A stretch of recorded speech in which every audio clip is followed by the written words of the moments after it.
What if I told you everything you know, or think you know, about history is a lie? That the timeline of the ancient world as we know it is nothing short of fiction? What if I told you that countless others have lived before us, enjoying technology much more advanced than our own? And what if I told you the same thing that destroyed them is heading our way? Classified from 1966 until a sanitized version was released in 2013, the true Adam and Eve story, written by Chan Thomas, could well be the key to unlocking the mystery of our past and the ultimate catastrophes shrouding our future. With a book so dangerous it had to be hidden for years, what could possibly have been uncovered? Let's explore. Thousands of years ago, before time as we knew it began, Atlantis was renowned across the globe. With advanced technology far surpassing our own, the Atlanteans achieved feats of engineering unheard of to modern man. Harnessing the power of the sun and wind and utilizing crystals for energy, the Atlanteans lived in harmony with nature. They had built an extensive network of canals and irrigation systems to manage their water resources, and they had developed techniques for farming and fishing that allowed them to sustain their population. Working on a time-based measuring system with a cycle of 26,000 years, this ancient civilization had developed a highly advanced understanding of genetics that allowed them to manipulate DNA in ways that we cannot yet comprehend. This technology was so advanced that it allowed them to create entirely new life forms, modify existing ones, and even create humanoid beings that were highly intelligent and possessed abilities that were beyond those of normal humans. But there was something the Atlanteans hadn't accounted for. While going about their daily lives, the citizens of Atlantis began to notice some strange happenings. Stars began moving in unfamiliar patterns. The weather couldn't decide on whether it was scorching hot or snowing. And tension began to rise as the ground beneath them began to shake. They didn't know it yet, but disaster was imminent.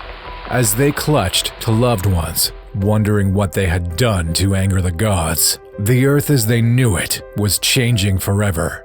Those that survived would probably have wished they hadn't. The technology, architecture, and scripture they had become so reliant on were gone. With no resources, the diminished population was forced to start from scratch, going back to what we would know to be the Stone Age, and watching their descendants attempt to get back to the greatness they once knew. They didn't know it, but what they had been through was one of many cataclysmic events that has destroyed the Earth over and over. A reversal in the Earth's geomagnetic fields had caused the North and South poles to shift, breaking up entire continents and devastating the landscape as they once knew it. And this wasn't the first time. From to Nuna, Kennerland, and finally Pangaea. The supercontinents of the globe throughout history are just some of the biggest pieces of evidence towards this phenomenon. A phenomenon that appears to run on a timer, though those in charge of keeping civilians in order would rather you not know. Until Chan Thomas decided to write a tell-all account about the ancient history we have been kept from. After graduating from Columbia University with a degree in electrical engineering in 1943, Chan Thomas went on to have a colorful career making groundbreaking discoveries in the field of cataclysmic geology. Working across the globe, Chan was credited for his ability to forecast earthquakes years before they took place, namely, the major African and Chilean earthquakes of 1960, the Iranian earthquake of 1962, and the Yugoslavian earthquake of 1963. According to his own account, Thomas was tasked with analyzing data from various sources in order to identify potential threats to national security, even natural ones. It was during this time that Thomas became interested in the idea of cataclysms and began to develop his own theories about past events that had affected the Earth. He believed that cataclysms were caused by pole shifts, which would result in massive earthquakes, floods, and volcanic eruptions. He also believed that these cataclysms had occurred repeatedly throughout Earth's history, wiping out entire civilizations and leaving only scattered remnants behind. Throughout his research and travels, Thomas ended up in India, where he discovered a series of tablets that had been hidden away in a temple in the Indian state of Maharashtra. On the tablets, or Naga glyphs, as he called them, was information inscribed on the stone detailing a past cataclysmic event which had wiped out the Atlanteans. Featured throughout Hindu and Buddhist mythology, the Naga were said to have been a semi-divine race of beings. In Hinduism, the Naga are depicted as serpent deities who live in the underworld and possess great wisdom and magical powers. In Buddhism, the Naga are often portrayed as protectors of the Buddha and his teachings, and are associated with water and fertility. In Indian history and culture, the Naga are also associated with the Nagas, a group of tribes or clans who are believed to have lived in the Indian subcontinent in ancient times. The Naga are still venerated in many parts of India today, and are often associated with water and fertility rituals. Thomas claims that the Naga glyphs contain detailed information about a past cataclysmic event that had wiped out a highly advanced civilization, which he believed to be the lost civilization of Atlantis. Thomas believed that the glyphs were created by survivors of the cataclysm who had fled to India, and that they contained knowledge of advanced technologies and scientific principles that were lost to later generations. Thomas believed that the Naga were the survivors of Atlantis who had fled to India, and in an attempt to make a record of the technology and knowledge they once had, carved inscriptions on stone and later became revered as a half-divine race of half-human, half-serpent. As he researched, he began writing a book titled The Adam and Eve Story: The History of Cataclysms. Thomas begins his book by introducing the theory of cataclysms, which suggested that the Earth has undergone a series of sudden and catastrophic changes throughout its history. He argues that these changes are triggered by a buildup of solar radiation that causes the Earth's crust to heat up and expand, leading to a sudden shift in the planet's axis. This, in turn, leads to massive earthquakes, volcanic eruptions, and changes in sea level that result in the destruction of life on a global scale.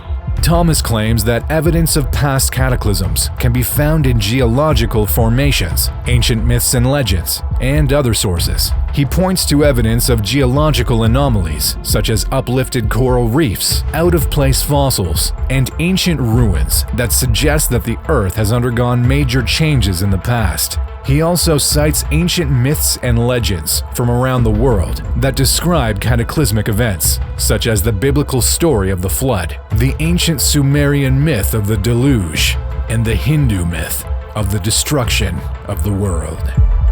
Thomas argues that these cataclysms are part of a larger cyclical pattern that is linked to a recurring cycle of solar activity. He suggests that the Earth experiences periods of intense solar radiation that cause the crust to heat up and expand, eventually leading to a catastrophic pole shift. He points to evidence of increased solar radiation in the form of sunspots, which are dark areas on the surface of the sun that are associated with increased activity. And the title wasn't just some play on words or snub at religion. Thomas believed that the story of Adam and Eve in the Bible is not just a religious allegory, but an actual historic account of the origins of humanity. He argued that the first humans were genetically engineered by an advanced civilization that existed prior to the cataclysms he described in his book. According to Thomas, this advanced civilization had the technology to manipulate DNA and create life forms that were adapted to different environments on Earth. Thomas claimed that this advanced civilization had the ability to harness energy and manipulate matter in ways that are still beyond our current understanding. They developed technologies that allowed them to build massive structures, control the weather, and even travel through space and time.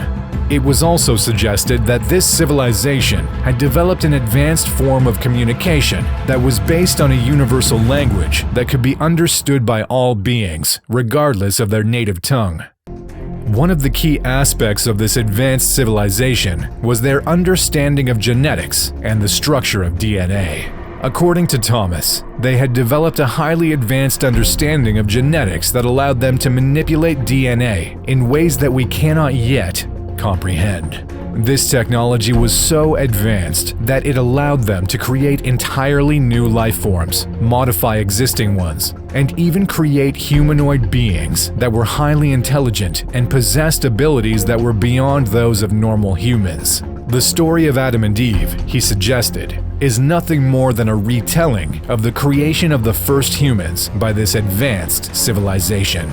In particular, Thomas cites the story of the Great Flood as evidence of a cataclysmic event that took place in the past. According to Thomas, the Great Flood was not just a myth, but an actual event that occurred as a result of a pole shift. He suggests that the story of Noah and the Ark is actually a distorted retelling of a much older story about an ancient civilization that was able to survive the cataclysm by building a massive boat. In Thomas' interpretation, the Great Flood was caused by a massive shift in the Earth's axis, which led to massive earthquakes, floods, and volcanic eruptions. He suggests that the cataclysmic event wiped out many of the world's ancient civilizations, including Atlantis. Thomas also suggests that another cataclysmic event could occur at any moment, leading to the end of the world as we know it. Thomas believed that these cataclysms happen in cycles, with the last happening 12,000 years ago. So, when is the next? Well, that's one thing that Thomas didn't answer. Instead, in the final section of the book, Thomas proposes a solution to the problem of cataclysms. He argues that the key to survival is to embrace a new way of life that is based on a deep understanding of the natural world.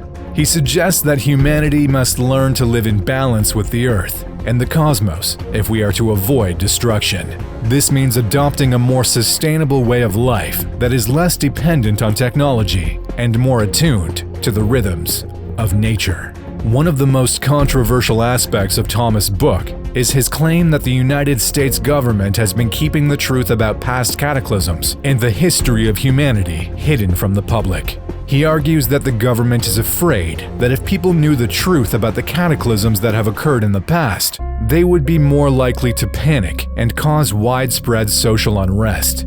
So, it's no surprise that 3 years after its 1963 release, the CIA classified the book, preventing anyone from accessing it, and it was kept under wraps until the last decade. But why? Though the book contains many different sources of information, Thomas neglected to cite his sources. In recent years, it has been claimed that much of the work included in the Adam and Eve story detailed knowledge only those working on Project Nanook would have known. The project, which was classified until 1988, was officially aimed at assessing the Soviet threat in the Arctic immediately after World War II. Those who believe Thomas was enlisted for the project say that his neglect to cite sources came from his fear of being prosecuted under the Official Secrets Act for revealing classified information. In 2013, the CIA released 57 out of 284 pages of the book, but they have been redacted and sanitized. The question remains, why has the CIA deemed this book so risky that it has been kept confidential for such a long time? Has the threat passed? Or are we simply too close to the next cataclysm to stop it?